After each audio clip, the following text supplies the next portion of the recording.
ఆడపిల్లల బాత్రూముల్లో హిడెన్ కెమెరాలు, 300కు పైగా వీడియోలు. విషయం బయటకు పొక్కకుండా తగు జాగ్రత్తలు. గుడ్లవల్లేరు ఇంజనీరింగ్ కాలేజీ అమానవీయ ఘటనపై వెంటనే చర్యలుండాలి. ఒక ఆడబిడ్డ తల్లిగా ఈ ఘటన నన్ను తీవ్ర భయాందోళనకు గురిచేసింది.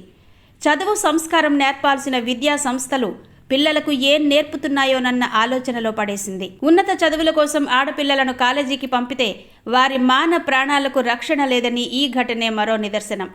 కాలేజీల్లో పర్యవేక్షణ కొరవడిందనడానికి సజీవ సాక్ష్యం. యాజమాన్యాల నిర్లక్ష్యానికి నిలువెత్తు దర్పణం.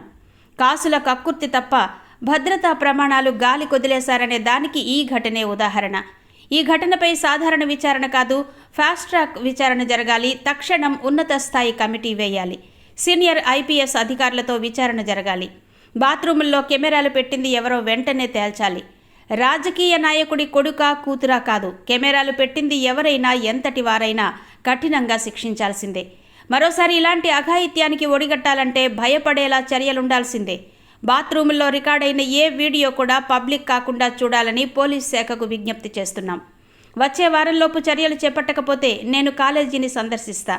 విద్యార్థినులతో మాట్లాడతాను. వారు కోరుకున్నట్టు న్యాయం జరిగే వరకు వారి పక్షాన పోరాటం చేస్తామని కాంగ్రెస్ పార్టీ హామీ ఇస్తోంది.